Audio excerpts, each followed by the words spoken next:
बिस्मिल्लाहिर्रहमानिर्रहीम अस्सलाम वालेकुम। आज हम प्रेजेंट परफेक्ट कंटिन्यूस टेंस के बारे में पढ़ेंगे। अगर आपने अभी तक चैनल को सब्सक्राइब नहीं किया हुआ है तो प्लीज़ सब्सक्राइब कीजिए, बेल का बटन दबाइए ताकि हमारी मज़ीद वीडियोस भी आप तक वक्त पर पहुंच सके।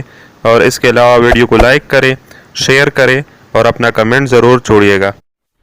हम दो मेन स्टेप्स हमेशा की तरह डिस्कस करेंगे। पहला ये कि इसकी उर्दू में पहचान क्या है, और दूसरा फिर इसका जनरल स्ट्रक्चर इंग्लिश में क्या है। तो उर्दू में पहचान इसका कुछ इस तरह है कि ऐसे जुमलों के आखिर में ता रहा हूँ, ती रही हूँ, ता रहा है, ती रही है, ते रहे हैं, ती रही है आते हैं। ठीक है, ये उर्दू में इसकी पहचान हुई। अब आते हैं इसके जनरल स्ट्रक्चर की तरफ। जो इंग्लिश में इसका जनरल स्ट्रक्चर है वो कुछ यूँ है कि सब्जेक्ट प्लस हैज़ या हैव। हैज़ जो है वो हमेशा की तरह आपको पहले से मैं बताता आया हूँ कि ही, शी, एट या सिंगुलर नाउन के साथ लगता है ये हेल्पिंग वर्ब। और हैव का हेल्पिंग वर्ब जो है वो आई, वी, यू, दे या फिर प्लूरल नाउन के साथ हम लगाते हैं। और उसके बाद जो है बीन इसमें आता है।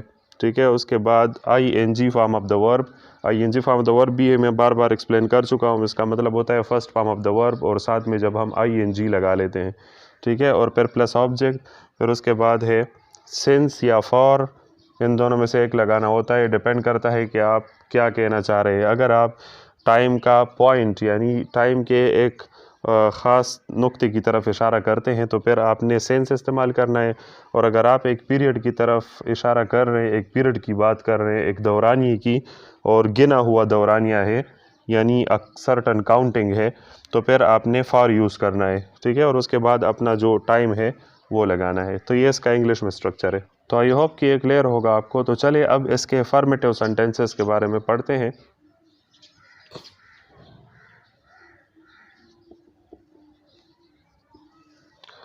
अफर्मेटिव सेंटेंसेस जिनको हम मुस्बत जुमले कहते हैं। स्ट्रक्चर इसका ऐसा ही है जिस तरह भी हमने पहले डिस्कस किया।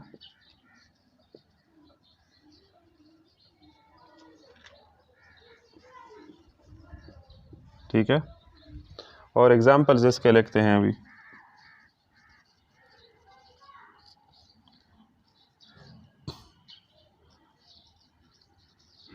For example, they have been playing cricket since morning. She has been washing clothes for 2 hours.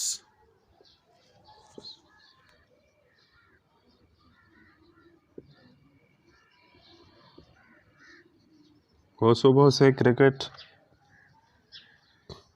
खेलते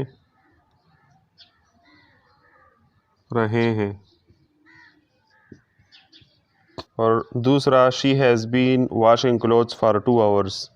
वो 2 घंटों से कपड़े धोती रही है।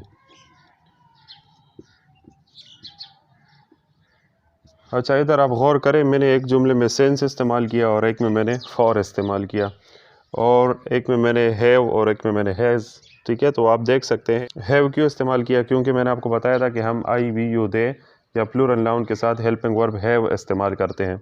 हैज़ क्यों इस्तेमाल किया, क्योंकि यहाँ पे आप देखें शी है, तो मैंने आपको बताया था ही, शी, एट या सिंगुलर नाउन के साथ हम हेल्पिंग वर्ब हैज़ इस्तेमाल करते हैं। ठीक है, और उसके बाद आप देखिए ये सेंस और फार का इस्तेमाल देखिए। जिस तरह मैंने स्ट्रक्चर बताते हुए एक्सप्लेन किया कि जब हम वक्त के एक नुक्ते की तरफ इशारा करते हैं तो फिर हम सेंस इस्तेमाल करते हैं, और जब हम वक्त के एक गिने हुए दौरानिए की तरफ इशारा करते हैं तो फिर हम फॉर इस्तेमाल करते हैं।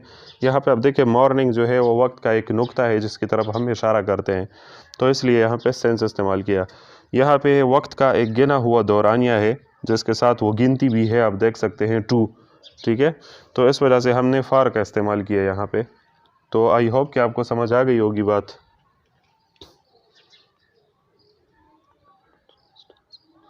अच्छा, अब आते हैं प्रेजेंट परफेक्ट कंटिन्यूस टेंस के नेगेटिव सेंटेंसेस की तरफ।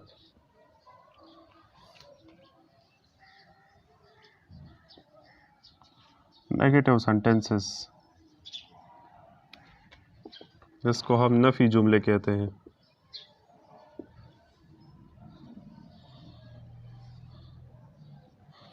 इनकी अगर हम स्ट्रक्चर की बात करें तो स्ट्रक्चर इनका सेम है जिस तरह हमने जनरल स्ट्रक्चर पढ़ा था, सिर्फ एक छोटा सा चेंज ये है कि हैज़ या हैव के बाद आपने नॉट लगाना है। ठीक है, तो हम लिखते हैं कि only not is put after has या हैव। ठीक है, अब इसके एग्जांपल्स की तरफ आते हैं। वही सेम एग्जांपल आप नेगेटिव फॉर्म में लिख ले। ठीक है, they have not been playing cricket since morning. अच्छा, उर्दू में तर्जुमा भी इसका वही है, लेकिन उसमें सिर्फ आपने नहीं लगाना होगा। ठीक है,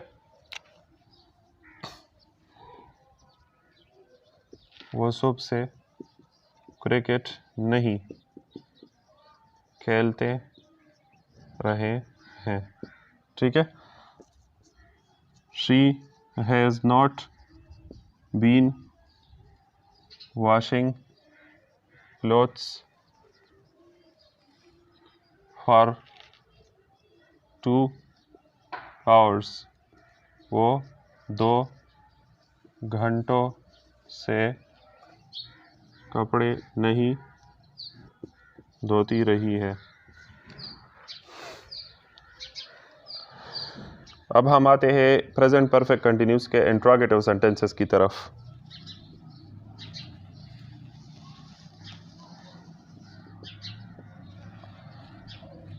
इंट्रोगेटिव सेंटेंसेस यानी सवालिया जुमले।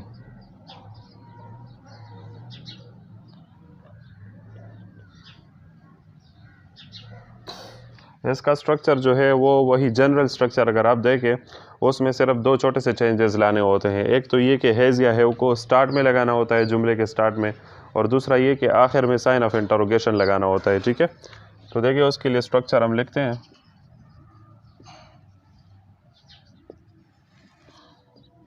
ओनली हैज़ या have is put at the start while sign of interrogation is put at the end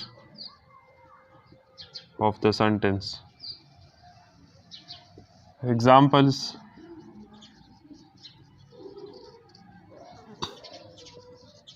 have they been playing cricket since morning?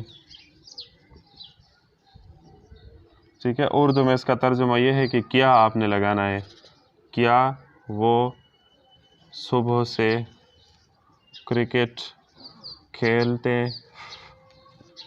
रहे हैं, और आखिर में वही साइन ऑफ इंटरोगेशन। ठीक है, इसी तरह दूसरा जुमला हमने लिखा था उसको भी चेंज करते हैं। तो has she been playing washing clothes for 2 hours. क्या वो 2 घंटों से कपड़े धोती रही है।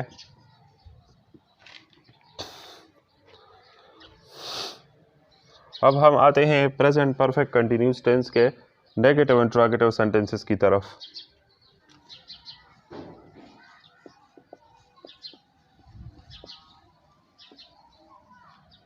नेगेटिव इंट्रोगेटिव सेंटेंसेस, नफी सवालिया जुमले या सवालिया नफी जुमले।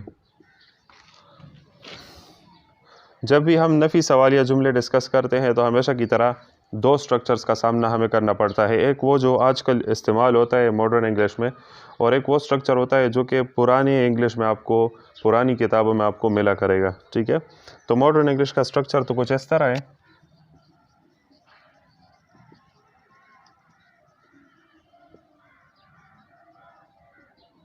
हैव नॉट या हैज़ नॉट का कंट्रैक्शन स्टार्ट में लगाते हैं हैज़न्ट या हैवंट।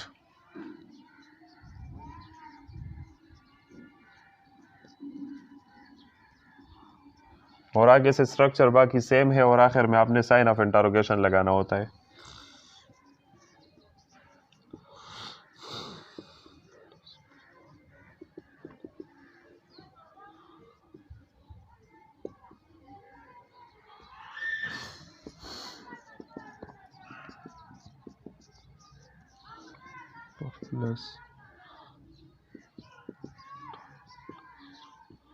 ठीक है जी। अगर आपको बाकी स्ट्रक्चर दोबारा याद करने में दिक्कत हो रही हो तो याद करने की ज़रूरत दोबारा रही है। आप सिर्फ ये ज़हन नशीन करें कि इसमें सिर्फ एक चेंज है और वो ये है कि हैज़ और हैव को बिल्कुल उठा के साथ में नॉट बी लगाकर और उनका इकट्ठा जिसको कंट्रैक्टेड फॉर्म कहते हैं कंट्रैक्शन वो स्टार्ट में लगाना है। ठीक है, फिर बाकी स्ट्रक्चर सारा जो है स्ट्रेट है और आखिर में इसका साइन ऑफ इंटरोगेशन हम लगा लेते हैं। ठीक है, एग्जाम्पल देखिए जी।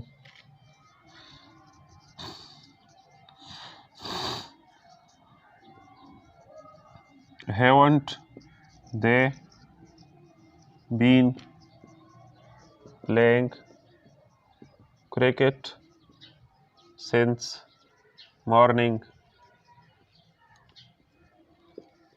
क्या वो सुबह से क्रिकेट नहीं खेलते रहे हैं? ठीक है, इसी तरह hasn't she been washing clothes for 2 hours? क्या वो 2 घंटों से कपड़े नहीं धोती रही है?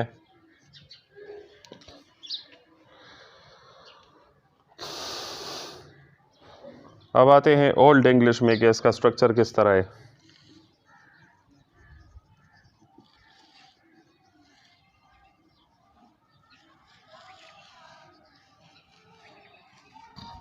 हैज़ या हैव को सिर्फ स्टार्ट में लगाना पड़ता है, बाकी सारा स्ट्रक्चर सेम होता है। हैज़ और हैव को स्टार्ट में लगाना पड़ता है।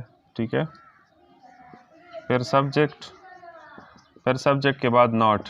ठीक है, फिर बीन, बाकी स्ट्रक्चर सेम है और एंड में sign of interrogation.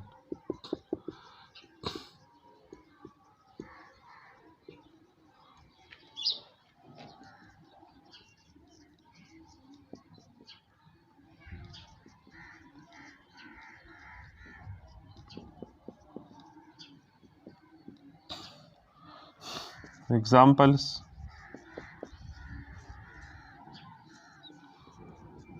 have they not been playing cricket since morning? Has she not been washing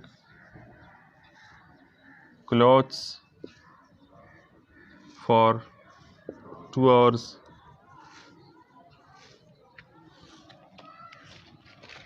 ठीक है, तर्जुमा तो इसका सेम है उसी तरह, क्योंकि ये तो है वही जुमला, लेकिन सिर्फ ये है कि स्ट्रक्चर इसका हमने ओल्ड इंग्लिश में लिखा तो ओल्ड इंग्लिश में स्ट्रक्चर इसका डिफरेंट है। उर्दू तर्जुमा इसका वही है जो मॉडर्न इंग्लिश वाले स्ट्रक्चर के साथ हमने लिखा।